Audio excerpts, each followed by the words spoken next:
Oke. Assalamualaikum warahmatullahi wabarakatuh. Oke, teman-teman, sebelumnya kita sudah membahas modul 4 yaitu BJT, pengenalannya maupun cara kerjanya. Selanjutnya di sini kita akan membahas pada modul 5 yaitu aplikasi dari komponen BJT itu sendiri atau bipolar junction transistor. Nah, outline itu ada dua. Yang pertama aplikasi rangkaian switching sama rangkaian amplifier. Sebenarnya ada banyak aplikasi dari rangkaian BJT ini, tapi di sini kita akan membahas lebih kepada rangkaian switching sama rangkaian amplifier. Nah, untuk yang pertama itu ada rangkaian switching. Pada gambar nih terlihat ya teman-teman ada dua.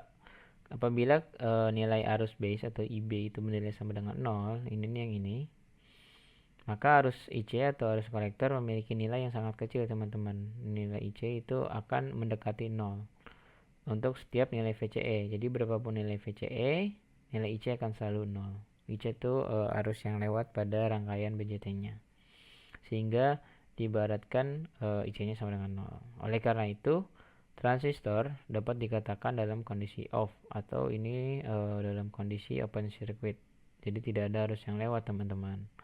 Nah, sedangkan jika terdapat arus base yang mengalir pada rangkaian, pada ini nih arus base-nya ada nih yang gambar kanan, maka akan terdapat sejumlah arus IC. Jadi arus IC-nya itu enggak mendekati 0 teman-teman, dia ada nilainya.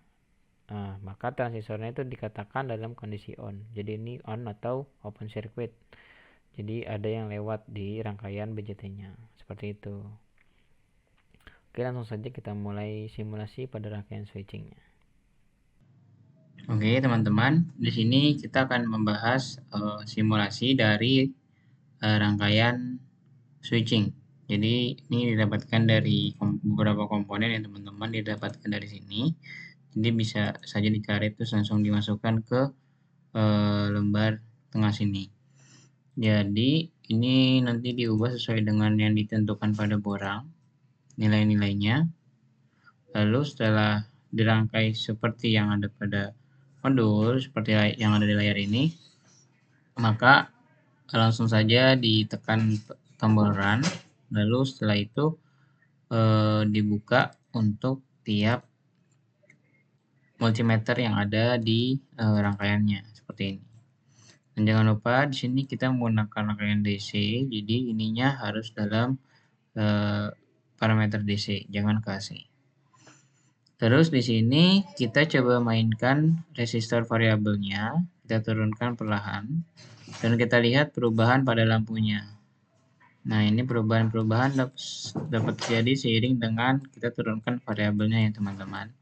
Ini berarti nyala biasa, ini nyala sangat terang, dan ini apabila kita turunkan lagi lampu akan pecah dan tidak bisa digunakan. Nah, ini kalian coba masukkan datanya pada borang praktikum kalian, lalu analisis mengapa hal ini dapat terjadi. Oke, selanjutnya kita akan membahas tentang aplikasi dari rangkaian BJT yang kedua, itu rangkaian amplifier. Dapat kalian lihat di sini gambarnya nih. Awalnya misalnya sinyal amplitudenya maksimal segini. Nah, setelah melewati rangkaian amplifier BJT, dia akan menjadi seperti ini atau diamplify atau diperbesar, teman-teman. Nah, prinsip dasarnya sebenarnya sebagai penguat adalah arus kecil pada basis. Jadi arus pada basis nih yang masuk sini. Arus basis itu tuh digunakan untuk mengontrol arus yang lebih besar, yaitu arus dari kolektor ke emitter. Jadi gitu teman-teman. Jadi arus basis ini untuk memperkuat dari arusnya si IC ke IE. Nah, transistor berfungsi sebagai penguat ketika arus basisnya berubah. Jadi yang mengindikasikan suatu BJT itu amplify atau tidak itu adalah arus IB-nya, arus basisnya. Perubahan kecil pada arus basis itu mengontrol perubahan besar pada arus yang mengalir dari kolektor ke emitter. Nih kalau kalian lihat nih di efek karakteristiknya, ini kan IC ya, IC ada beberapa tingkatan. Nah yang mempengaruhi nilai tingkatan-tingkatan dari IC ini adalah IB. Jadi ada apabila terdapat perubahan kecil pada IB misalnya 0 ke 1 ampere gitu, dia akan naik, yang menyebabkan arus IC-nya akan naik juga gitu teman-teman. Nah, kenaikan arus IC ini dinamakan dengan amplifier gitu. Jadi untuk nilai IC segini tapi IB-nya dinaikkan, maka arusnya akan naik gitu, sinyalnya akan di amplify atau dikuatkan. Seperti itu. Oke, langsung saja kita mulai simulasi pada rangkaian amplifiernya. Oke, di sini kita akan membahas mengenai cara kerja dari rangkaian amplifier, teman-teman. Pertama, ini rangkaiannya, ini dapat dilihat di modul. Nanti kalian akan merangkai ini pada multisim. Nah, ini resistor dapat diambil, kapasitor juga, BJT, semuanya diambil dari komponen di sini. Di sini juga ada komponen baru ya, teman-teman, namanya voltmeter. Itu juga diambil dari sini. Nanti kalian cari aja di sini, terus di bagian indikator, itu nanti ada voltmeter. Ini kita menggunakannya tuh yang voltmeter V. Kita pencet OK, terus nanti dimasukkan saja dan dirangkai seperti yang ada pada modul gitu teman-teman. Nah ini jangan lupa diganti ke AC ya, karena kita menggunakan sumber AC. Seperti itu. Untuk yang lainnya ini ada oscilloscope, didapat dari bagian instrumen oscilloscope. Oscilloscope ini teman-teman, oscilloscope. Nah, lalu setelah semua terangkai seperti yang seharusnya, di start saja, dan apabila telah di start, ini nanti akan muncul angka pada voltmeter yang ini dan voltmeter yang ini. Dan dapat dilihat di sini, voltmeternya itu yang sebelah kiri itu lebih kecil dibandingkan yang sebelah kanan. Mengapa? Karena ini V input dan ini V output. Jadi V inputnya segini, dan setelah melewati rangkaian amplifier, maka tegangannya akan diperkuat atau diamplify menjadi sebesar 28 volt yang awal 11. Setelah ini muncul, jangan lupa untuk menyalakan oscilloscope-nya juga, lalu di pause.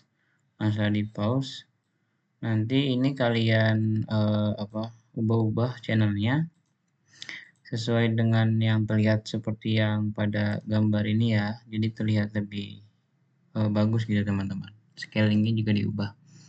Nah, ini jangan sampai scale pada A dan pada channel B itu berbeda, karena kalau berbeda berarti nanti kita tidak bisa membandingkan antara kedua sinyal. Jadi yang biru itu karena terhubungnya dengan yang ini ya, yang di awal, jadi dia input.